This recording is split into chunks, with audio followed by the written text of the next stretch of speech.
Hello students, today we will discuss about the topic fertilization in plants. Fertilization in plants means in higher plants, in angiosperms, in flowering plants. So in fertilization, first we will discuss what is the definition of fertilization. What is this definition?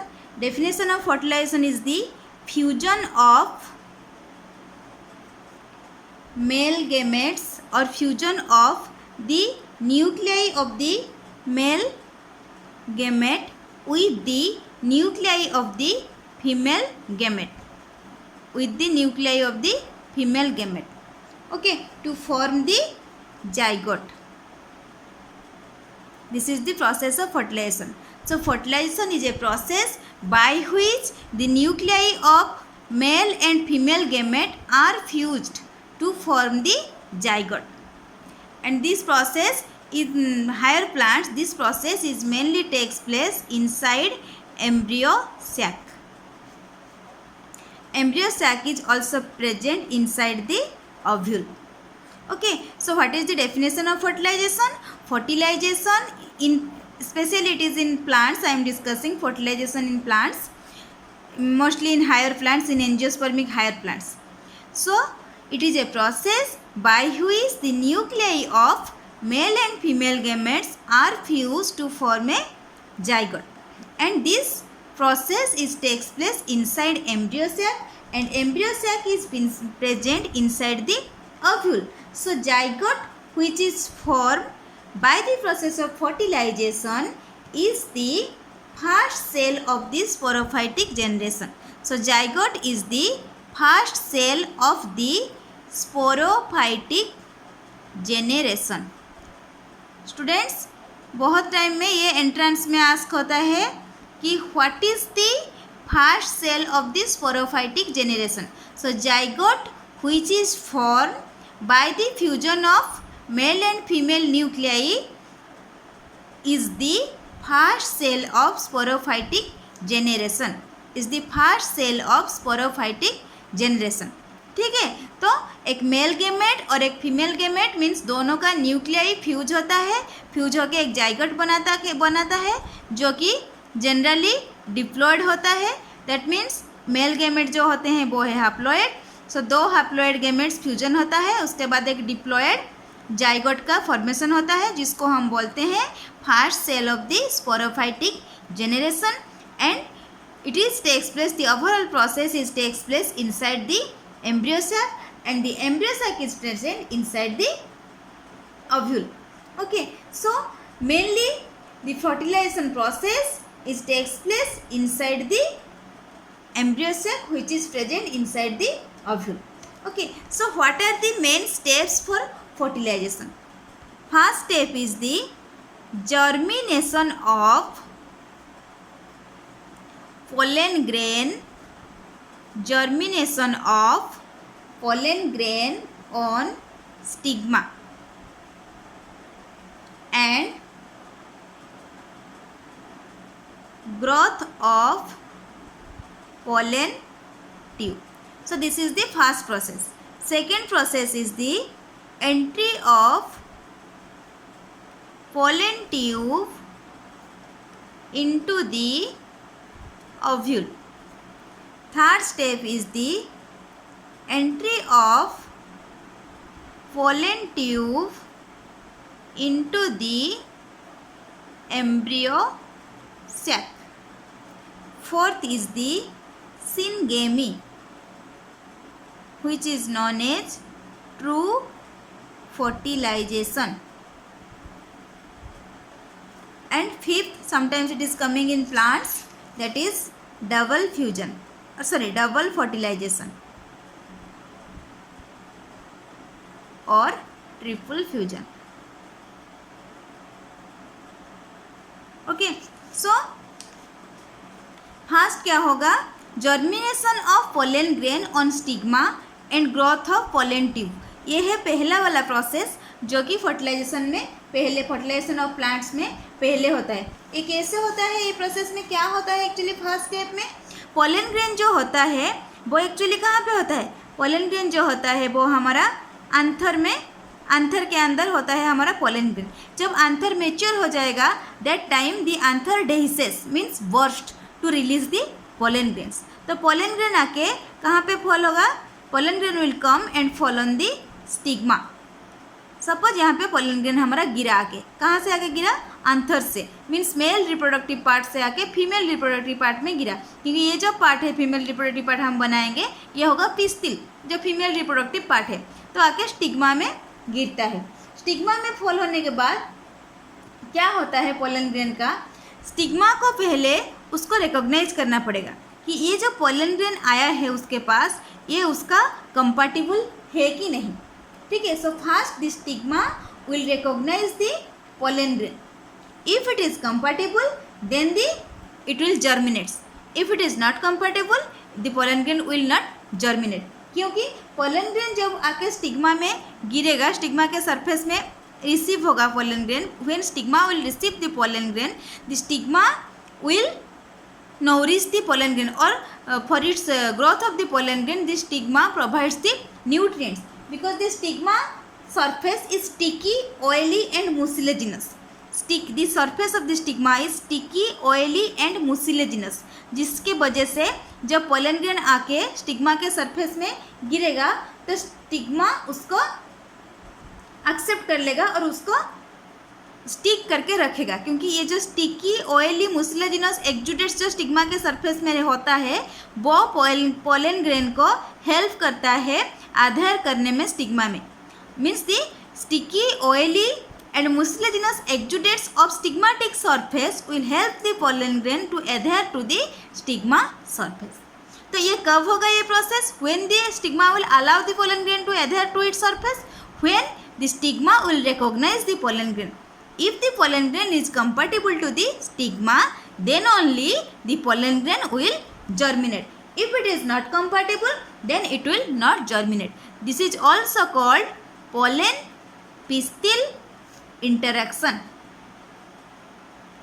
This is known as pollen pistil interaction, by which the stigma will recognize the compatibility of the pollen grain, whether the pollen grain is compatible to the stigma or not.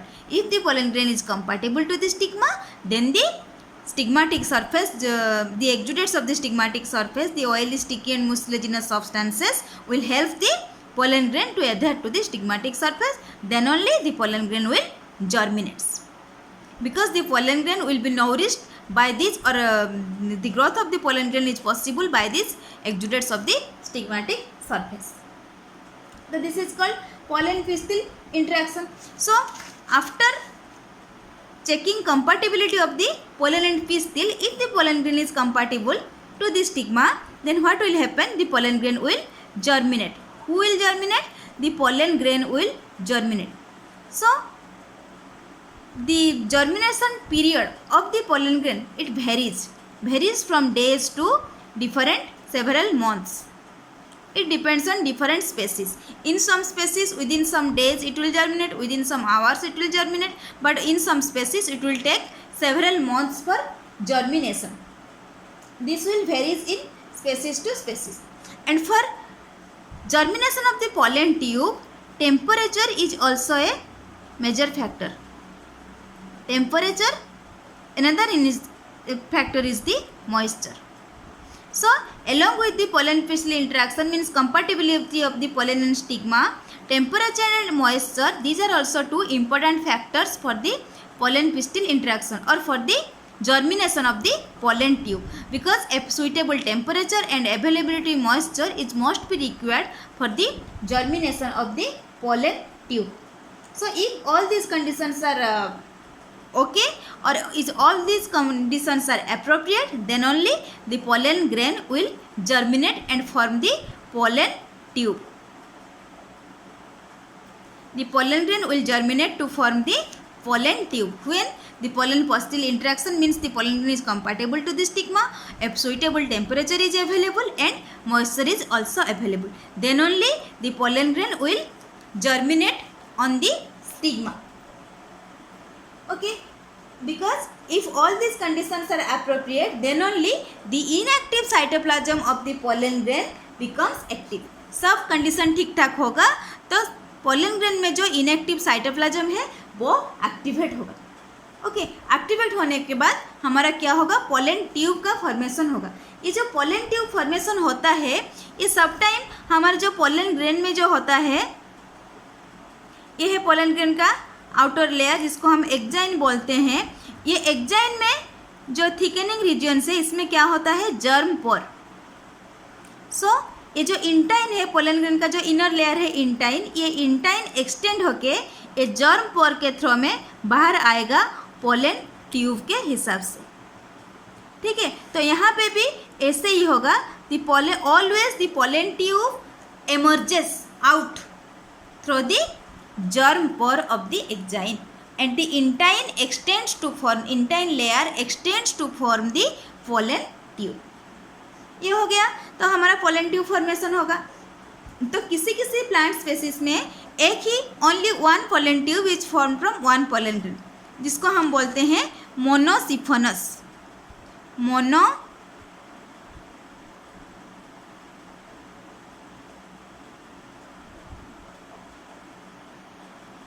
मोनोसिफोनस बोलते हैं when only one pollen tube will be form from one pollen grain.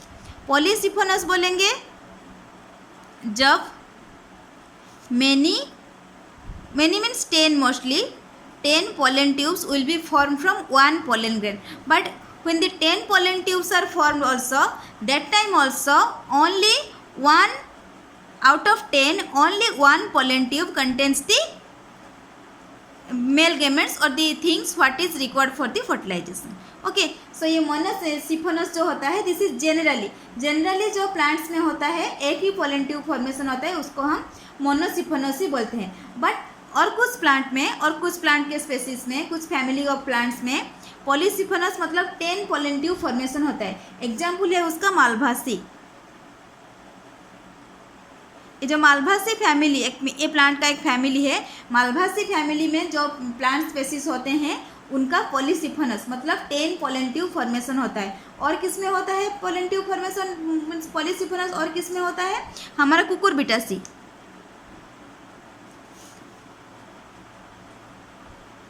Cucurbitaceae and मालभासी ये दोनों में होता है हमारा पॉलीसिफोनस मतलब 10 pollen tube formation होगा एक ही पोलन ग्रेन से। But out of 10 only one pollen tube will contains the male gametes or the things required for the fertilization।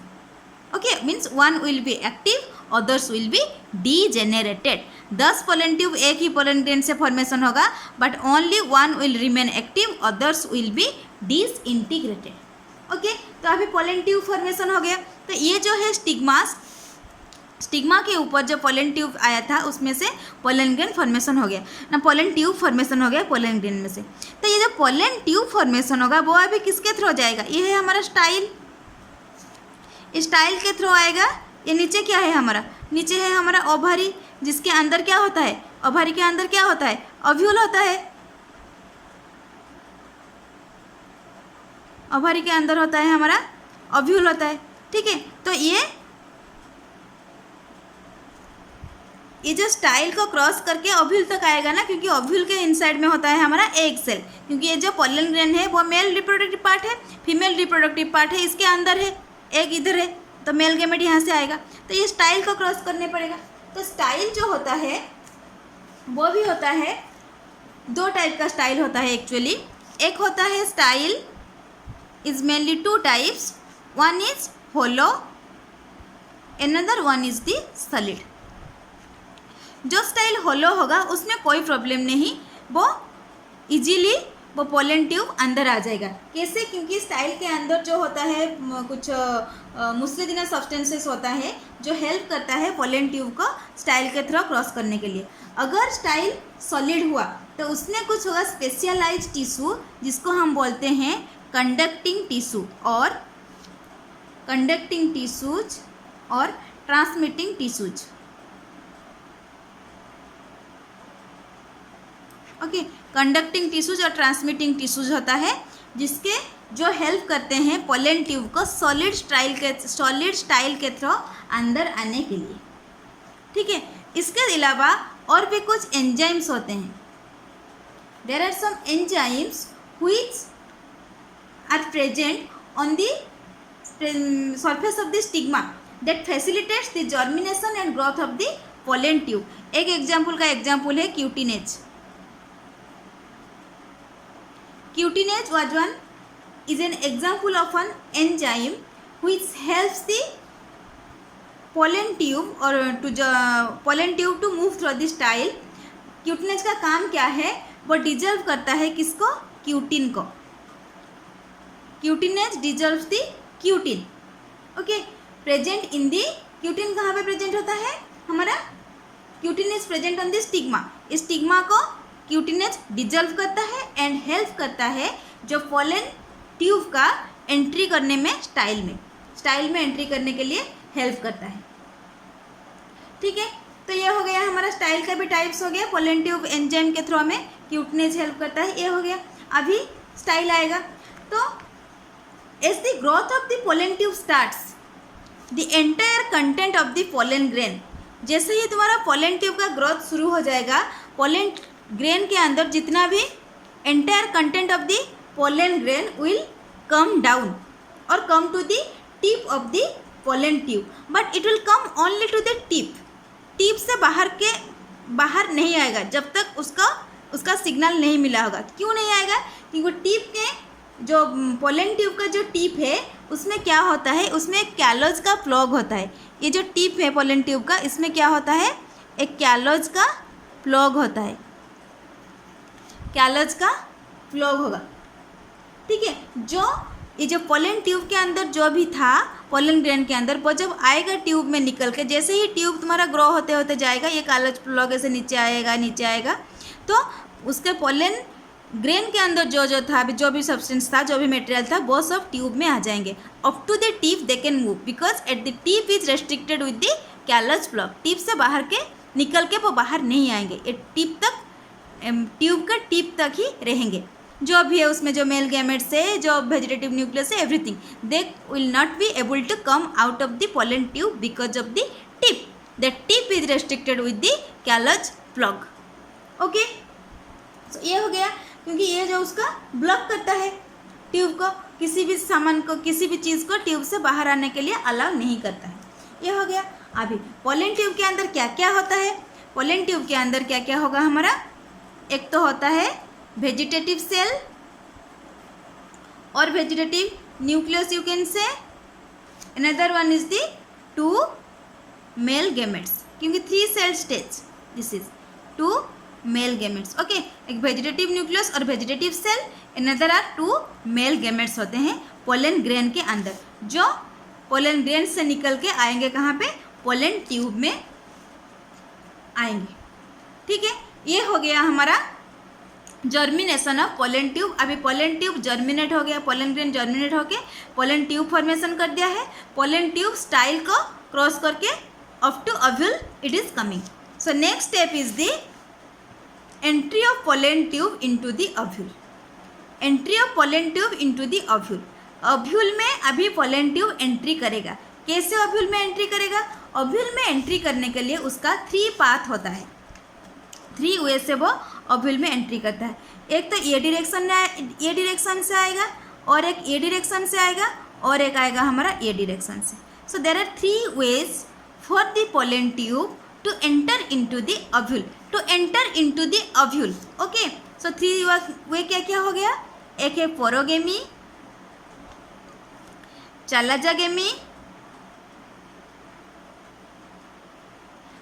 चालाजागेमी, another one is the mesogamy. Porogamy हम किसको बोलेंगे? When the pollen tube enters through the micropylar end. This is the micropylar end. यहाँ पे एक opening है ना, this is the micropylar end. This is the micropyle of the ovule. Okay, so through the micropylar end when it is going, micropyle, when the pollen tube enters into the ovule through micropyle, it is called porogamy. When the pollen tube enters into the ovule through चालाजा, ये top से आएगा, चालाजा से, ये है चालाजाग्रेमी, throw चालाजा. मेजोगेमी throw integuments. Integuments जो outer layer होता है ना ओव्यूल का, वो इंटेगुमेंट्स के थ्रो से आएगा, मिडिल से आएगा, इंटेगुमेंट के बीच में से आएगा तो उसको बोलेंगे हम मेजोगेमी।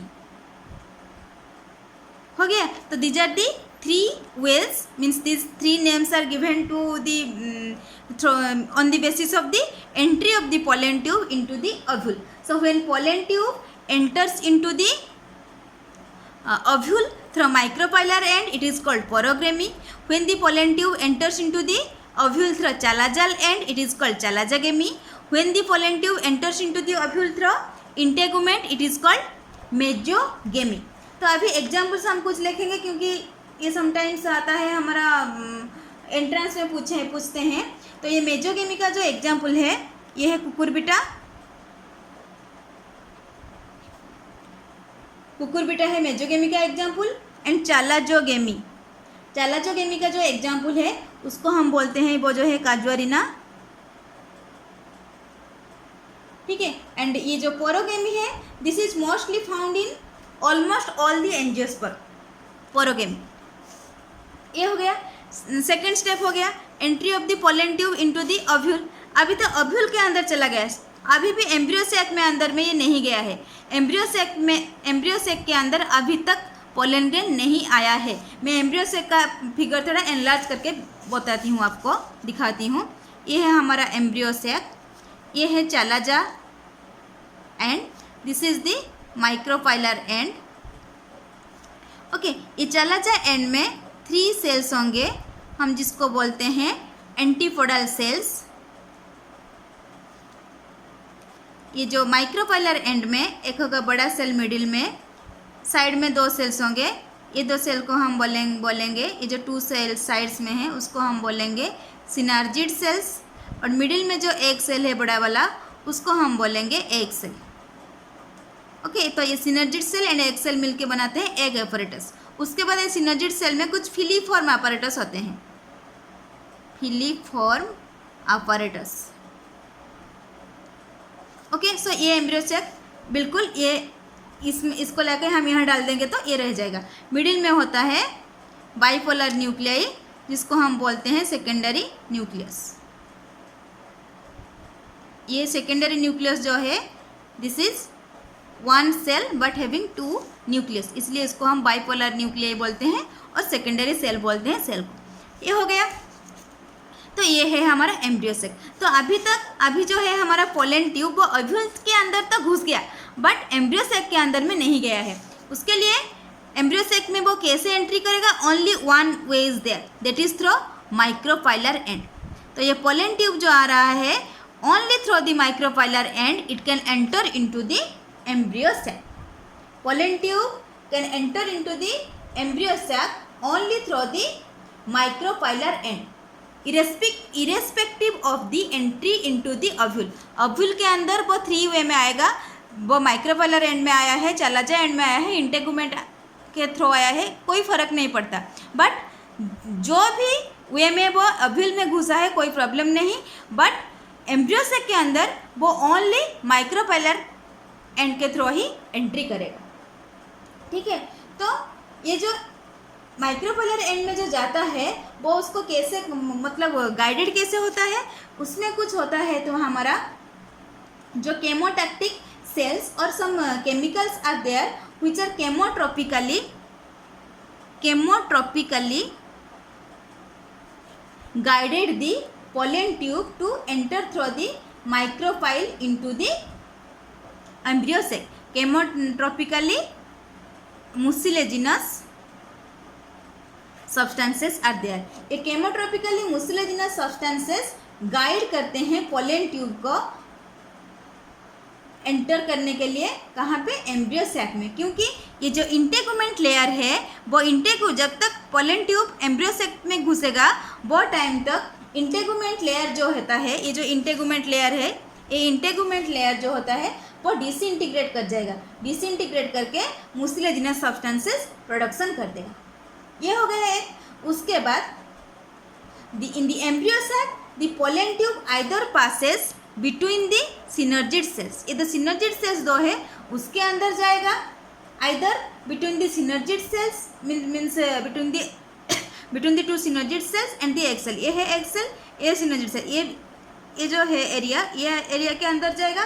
और द सिनर्जिड सेल में तो फिलीफॉर्म apparatus है, यहाँ पे जो फिलीफॉर्म apparatus है, इस फिलीफॉर्म apparatus के थ्रू में जाएगा। तो माइक्रोपाइलर एंड में पोलन ट्यूब एंट्री करने के बाद अब हम तक कैसे जाएगा, एग सेल तक कैसे जाएगा, either through the wall present between the two synergid cells and the egg cell or through the filiform apparatus present within the synergid cell, ये सेल में जाएगा। आ गया अभी पोलन ट्यूब आ गया। पोलन ट्यूब के अंदर कौन है, मेल गेमेट्स है, ठीक है।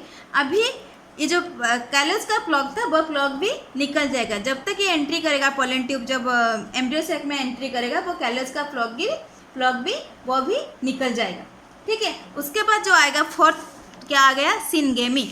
फोर्थ स्टेप क्या था, सिनगेमी, ट्रू फर्टिलाइजेशन। ये सिनगेमी में क्या होता है, यहाँ पे जो पोलन ट्यूब में 2 male gametes are there, so 1 male gamete और the nuclei of the 1 male gamete fuses with the egg cell, nuclei of the egg cell to form the zygote. This is called syngamy और true fertilization. True fertilization. Male gamete is haploid, egg cell is haploid, and both are fused to form the zygote, that is diploid. This is called syngamy. Okay, तो syngamy के बाद जो आता है हमारा ये आता है शॉर्ट क्वेश्चन में, what is syngamy? Just remember this, zygote formation is syngamy और ट्रू फर्टिलाइजेशन। तो सेकेंड क्या होता है यहाँ पे, फिफ्थ स्टेप में मैं जो लिखी थी, डबल फर्टिलाइजेशन और triple fusion.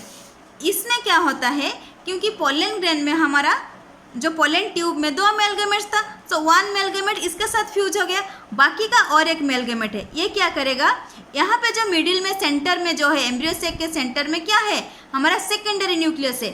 So another male gamete fuses with the secondary nucleus to form the, ये सेकेंडरी न्यूक्लियस के साथ फ्यूज करके क्या फॉर्मेशन करेगा, प्राइमरी एंडोस्पर्म, ठीक है। ये मेल गेमेट्स था हैप्लॉइड, सेकेंडरी न्यूक्लियस क्या था, डिप्लॉइड था, क्योंकि यहाँ पे 1 सेल है बट 2 क्या है, 2 न्यूक्लियाई है, so it is 2n। So 2n n, ये प्राइमरी एंडोस्पर्म क्या हो गया, 3n हो गया, ट्रिप्लॉइड हो गया। This is endosperm, primary endosperm will form the endosperm which will nourish the zygote, और जाइगोट से क्या फॉर्मेशन होगा, एम्ब्रियो, एम्ब्रियो से क्या होगा तुम्हारा सीड। तो ये जो एंडोस्पर्म फॉर्मेशन हो गया, ये endosperm will nourish the embryo, means nourish means is provide nutrients for the growth and development of the embryo. Okay, तो सिनगेमी प्रोसेस में जाइगोट फॉर्मेशन होगा, जाइगोट तुम्हारा कन्वर्ट होगा एम्ब्रियो में, एम्ब्रियो से सीड फॉर्मेशन होगा। सेम वे यहाँ पे प्राइमरी एंडोस्पर्म से क्या फॉर्मेशन होगा हमारा ना, जो सेकेंडरी न्यूक्लियस है वो मेल गेमेट्स के साथ फ्यूज करके प्राइमरी एंडोस्पर्म बनाएगा, जो कि ट्रिप्लॉइड रहेगा, क्योंकि सेकेंडरी न्यूक्लियस होता है डिप्लॉइड, मेल गेमेट होता है हैप्लॉइड। 2n × n 3n, ये दोनों के बीच में क्रॉस होके 3n हो जाएगा। प्राइमरी एंडोस्पर्म फॉर्मेशन करेगा endosperm, endosperm will nourish the embryo. Okay, so this is all about your fertilisation.